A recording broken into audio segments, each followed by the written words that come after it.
and welcome to Unews. I'm Carolina Sarassa, and thank you for being with us today. And we begin today on Capitol Hill with the first public impeachment hearings in Congress in more than 2 decades are underway. Democrats invited 2 witnesses to testify today, while Republicans seek to poke holes in their case. Bill Taylor was Daniel Goldman leading the questioning for Democrats. He's the lead impeachment attorney and made a name for himself prosecuting mob cases in New York. Meanwhile, Republicans are trying to poke holes in Taylor's and Ken's testimony. Lead attorney Steve Castor, who's conducting the questioning for Republicans, asked them if either of the two was involved in the preparation for the July 25th call between Trump and the Ukraine president. Both replied that they were not. Castor pressured them on these points. Let's listen. These historic hearings continue. Aranza Loizaga has more on how the country got to this moment. Thanks for more on the public impeachment hearings. Let's go to Ian McKee. He's on Tuesday. The Supreme Court heard arguments for and against the DACA program, the final step in a 2-year fight by Dreamers trying to stop President Trump from ending the program. Lorraine Cáceres is in D.C. with details of what happened during the hearing. Lorraine, there are reports saying the justices might side with the president. What do we know so far? Even though we won't have a decision until 2020, we are hearing from legal experts that were inside the hearing on Tuesday that the justices, the majority of them, are giving the impression they might side with the president on ending the DACA program. But Dreamers are very clear that this is not the end of the fight, no matter how the justices decide. Act passed the House. Now it's sitting on the hands of the Senate with no idea when and if they'll take it up for a vote. But in the meantime, Dreamers are acting, organizing locally to flip Senate seats. That's all the information we have from Washington. Back to you. Thank you, Lorraine, for that report. The Supreme Court's DACA decision will have an impact on hundreds of thousands of people, but the economic impact will be felt in communities across the country. Fabiola Galindo spent some time in one small Georgia city to find out how. Thank you, Fabiola. Now, the White House rolled out a proposal today that is enforced will deny work permits to asylum seekers who fail to enter the U.S. through a port of entry. Asylum next as the opioid. And welcome back to Unews. Record-breaking and even deadly winter storms are affecting more than 200 million Americans, many waking up to the coldest air of the season. And as Rafael Rodriguez explains, it is not only the extreme temperatures, but also icy conditions causing chaos. As Florida grapples with red tide along its coasts and waterways, the state senators are pushing the federal government to come up with a plan to help control them.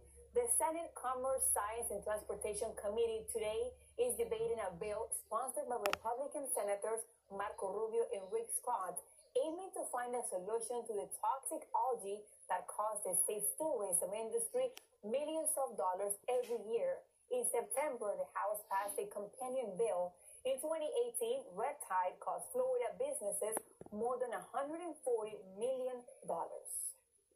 And in other news, making headlines around the country, the families of Sandy Hook family members, victims will be allowed to proceed in their lawsuit against the gun maker of the AR-15 rifle used in the school massacre in Connecticut and in many other mass shootings since then.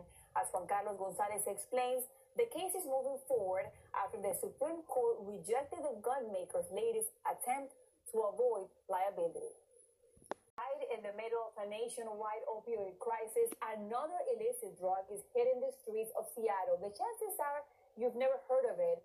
To give you an idea, it is 10,000 times more potent than morphine and 100 times stronger than fentanyl. Grecia Lastra has more details. And now to Michigan, where a teen in Detroit is undergoing the first double lung transplant as a result of vaping. Doctors saying the teenager was close to dying at only 16 years old. Paola Byron has more. An annual report commissioned by the FBI showed a significant upswing in violence against Latinos. Personal enough a freak accident leaves one. And welcome back to Unews. The family of an unarmed man fatally shot by a police officer in Wichita, Kansas, nearly 2 years ago is now suing the city for $25 million. Andrew Finch was killed by an officer after police thought they were responding to a hostage situation based on a false 911 call. Bridget Borges has more. And police have named a suspect in a fatal stabbing at a Maryland Popeyes. They're looking for this man, 30-year-old Rico. One family is feeling grateful after a bus driver saw two children wandering around in the cold and snow. That driver pulling over to lend a helping hand.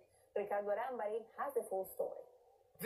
After the break, out to Mexico, Unews got a rare look inside Mexico City's Narco Museum, a place that sheds light on a long history of drugs, trafficking, and opulence in Mexico. Paulina Gomez has the details.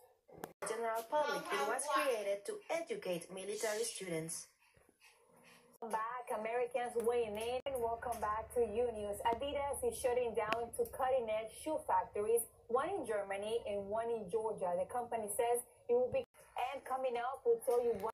Welcome back to Unews. And good news for a dog from the Bahamas who captured hearts around the world after he became trapped following Hurricane Dorian. Miracle survived underneath debris before he was rescued, and now he has a new home. Maria Morongi has more on his story.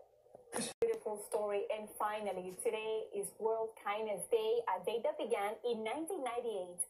20 share your good deeds for the day. You can do so on social media. We will see you guys tomorrow. Thank you for watching.